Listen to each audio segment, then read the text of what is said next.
कोई भी सपना साकार करने के लिए सबसे जरूरी है सही कोच का होना। चुनिए एजुकेशन राइज को और करे आपका सपना साकार। Download the app now.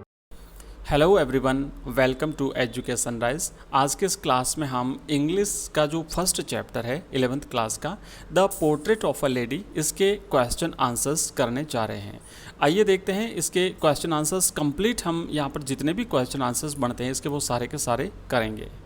आगे बढ़ने से पहले बता दूं कि अगर आपने अभी तक हमारे ऐप एजुकेशन राइज को डाउनलोड नहीं किया है तो इस वीडियो के डिस्क्रिप्शन में मिलेगा आपको लिंक। उस लिंक पर क्लिक करके आप हमारा ऐप डाउनलोड कीजिए या फिर प्ले स्टोर पर डायरेक्ट लिखिए आप एजुकेशन राइज, वहाँ पर आपको मिल जाएगा। उस ऐप को डाउनलोड कर लीजिए जहाँ पर हमने कई कोर्सेज लॉन्च किए हैं। 11th क्लास के विभिन्न जो सब्जेक्ट हैं वो हमने उसके अलग अलग जो है वो स्टडी मटेरियल आपको वहाँ पर मिलेगा, PDF मिलेगी, साथ ही साथ वहाँ पर वीडियो लेक्चर्स मिलेंगे, आपको ऑनलाइन टेस्ट की सुविधा भी मिलेगी और ई नोट्स भी मिलेंगे। तो डाउनलोड करिए हमारा ऐप एजुकेशन राइज। आगे बढ़ने से पहले एक बार फिर से आपको मैं बता दूं कि हमारा टेलीग्राम चैनल है एजुकेशन राइज, जो टेलीग्राम पर है आप उसे भी ज्वाइन कर लीजिए। उसका भी लिंक आपको इस वीडियो के डिस्क्रिप्शन में मिल जाएगा। तो दोस्तों देखते हैं क्वेश्चंस। पहला प्रश्न है The three phases of the author's relationship with his grandmother before he left the country to study abroad। तो लेखक खुशवंत सिंह विदेश पढ़ने के लिए गए थे। तो विदेश जाने से पहले उनकी दादी के साथ में उनकी जो रिलेशनशिप के 3 चरण थे वो 3 चरण कौन कौन से थे ये आपको बताना है। तो यहाँ पर आप लिखेंगे कि the 3 phases of the relationship of the author with his grand mother before leaving the country to study abroad are. तो विदेश में पढ़ने जाने से पहले दादी के साथ उनके रिलेशनशिप के जो 3 चरण थे वो इस प्रकार हैं। The first one was childhood. बचपन में उनका जो रिलेशनशिप थी उसका जो फर्स्ट चरण था वो था उनका चाइल्डहुड, उनका बचपन। एंड इस अवस्था में, इस फर्स्ट चरण में, इस फर्स्ट फेज में his grand mother helped him while getting ready and went to the village school along with him. ये जो पहला चरण था इसमें क्या करता था कि दादी जो है लेखक को तैयार करती थी स्कूल के लिए, सुबह जगाती थी, उसके बाद में उन्हें नहला करके तैयार करती थी, उसके बाद में उन्हें कपड़े पहनाती थी, उसके बाद नाश्ता ला करके देती थी और फिर उनका जो सामान था स्कूल जाने का वो सारा उन्हें एक पैकेट में बांध करके देती थी और उसके बाद में दादी स्वयं लेखक के साथ स्कूल जाती थी। कारण ये था कि स्कूल और मंदिर दोनों पास पास में थे। तो ये था फर्स्ट चरण चाइल्डहुड। नेक्स्ट है boyhood. He shared room with his grand mother when he studied at the city school and she was not able to help him in his studies. दूसरा चरण तब आता है जब लेखक और उसकी दादी दोनों को उसके माता पिता ने शहर बुलवा लिया और शहर में जब लेखक सिटी स्कूल में, एक इंग्लिश स्कूल में जाने लगा तो वहाँ पर दोनों एक ही रूम में रहते थे उनके घर में, लेकिन दादी यहाँ पर पढ़ाई में उनकी मदद नहीं कर पाती थी। तो ये था दूसरा चरण। और तीसरा चरण था अर्ली यूथ। विदेश जाने से पहले की अवस्था जब लेखक ने कॉलेज, यूनिवर्सिटी जाना शुरू कर दिया था। The link friendship was snapped when he was provided a separate room at the university। तो लेखक जब यूनिवर्सिटी जाने लगे तो उस समय लेखक को अलग कमरा दे दिया गया और इनके दोनों के बीच में जो फ्रेंडशिप, एक कॉमन फ्रेंडशिप जो थी, एक जो लिंक था फ्रेंडशिप का, वो भी टूट गया। तो ये थे 3 चरण लेखक और उसकी दादी के बीच में उसकी फ्रेंडशिप के। Next number, question number 2।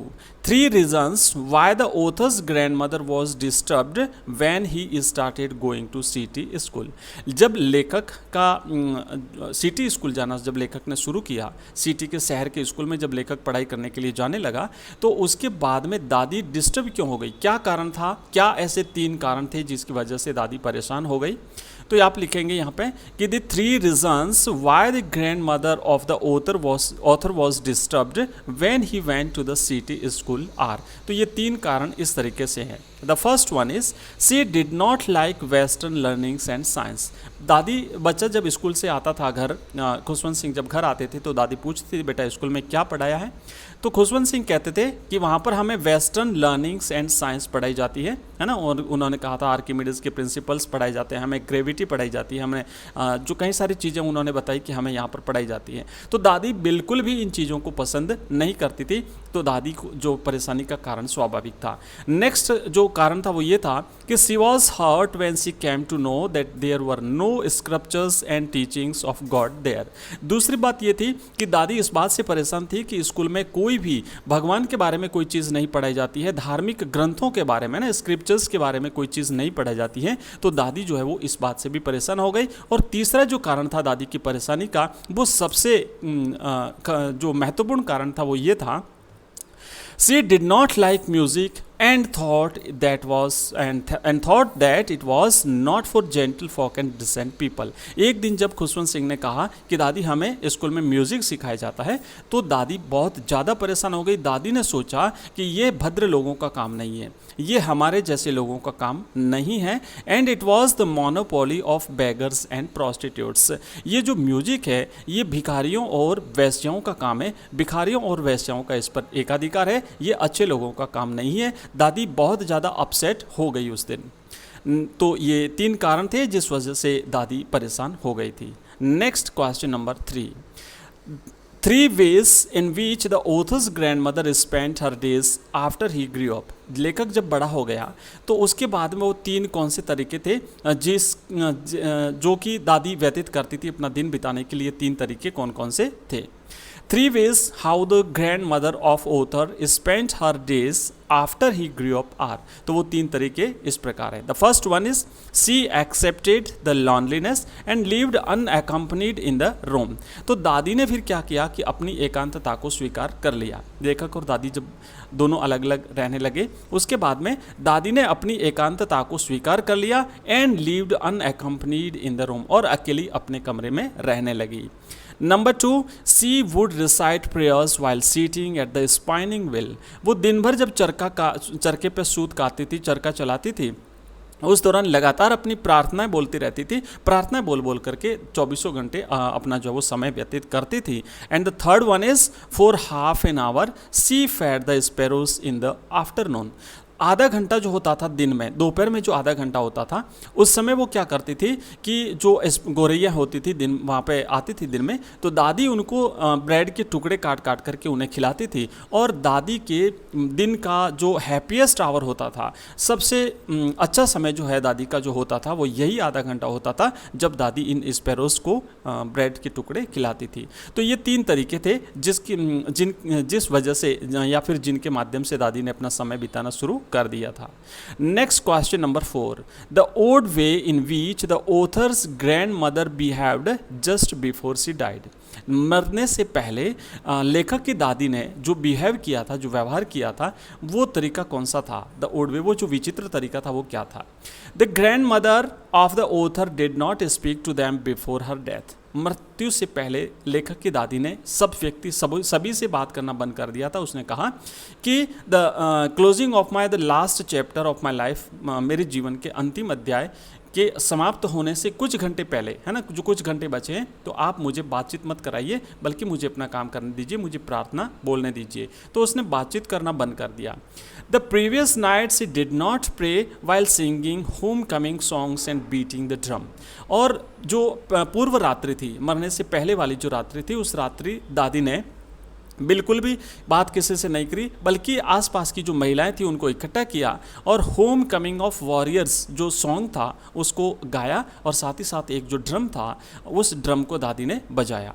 As she was not ready to waste time, क्योंकि वो समय व्यतीत नहीं करना चाहती थी, समय वेस्ट नहीं करना चाहती थी। She led peacefully in her bed praying and telling beads and ignored the protest of her family members. साथ ही साथ फैमिली मेम्बर्स ने जो प्रोटेस्ट किया था, दादी ने जब कहा कि मेरा अंतिम समय आ चुका है, उन लोगों ने कहा कि दादी ऐसा नहीं है, तो दादी ने उनके प्रोटेस्ट को इग्नोर कर दिया और वो शांति से अपने बिस्तर पर लेट गई, और उसके बाद माला जपने लगी, हाथ की अंगुलियों में माला फेरने लगी और मुंह से प्रार्थना बोलने लगी। तो ये एक अजीब तरीका था जिस दादी ने जो बिहेव किया था मरने से पहले। And the next question is, दोस्तों अगला प्रश्न है 5वां, the way in which the sparrows expressed their sorrows when the author's grandmother died. जब लेखक की दादी मर गई तो उस समय उसके आसपास जो स्पैरोज इकट्ठी हुई थी, थाउजेंड्स ऑफ स्पैरोज, उन्होंने जो एक अजीब व्यवहार वहाँ पे दिखाया था, जो तरीका दिखाया था, वो क्या था? आप लिखेंगे answer, the dead body of the author's grand mother was surrounded by thousands of sparrows which did not cheer up. वहाँ पर जो डेड बॉडी पड़ी थी उसकी ग्रैंड मदर की, उसके आसपास हजारों की संख्या में स्पैरोज इकट्ठी हो गई जो बिल्कुल चुपचाप वहाँ पे बैठी थी, कोई भी आवाज़ नहीं कर रही थी. They did not even notice the bread crumbs which were thrown by the author's mother to feed them. जब लेखक की माँ ने उन गौरैया को उन स्पैरोज को खाने के लिए ब्रेड के टुकड़े उसी रूप में काट के फेंके जिस रूप में लेखक की दादी काट के उन्हें दिया करती थी, तब भी उन गौरैया ने, स्पैरोज ने, किसी ने भी उन टुकड़ों पर ध्यान नहीं दिया.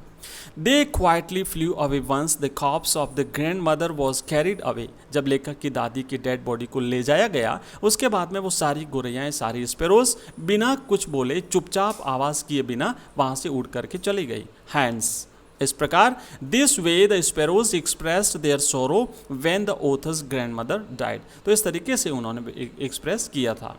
तो ये हमने किए हैं 5 क्वेश्चंस एंड नेक्स्ट वीडियो में आपको नेक्स्ट क्वेश्चंस मिलेंगे और कंप्लीट सॉल्यूशन आपको मिलेगा आपकी क्लास 11th की इंग्लिश का. और साथ ही साथ हम क्लास 11th की English, history, political science, Hindi साहित्य, हिंदी कंपलसरी, ये पांचों सब्जेक्ट पढ़ेंगे, साथ ही साथ ज्योग्राफी भी पढ़ेंगे. तो आप लगातार हमारे साथ बने रहिए. अगर आपको वीडियो पसंद आए तो चैनल को सब्सक्राइब करिए और हमारा ऐप डाउनलोड करना बिल्कुल भी ना भूलें. साथ ही साथ इस वीडियो के बेल बटन को ऑल नोटिफिकेशन पर प्रेस कर दीजिए ताकि हमारा वीडियो अपलोड होते ही उसका नोटिफिकेशन आपको मिल जाए. Thank you. मिलते हैं अगले वीडियो में. तब तक के लिए बाय.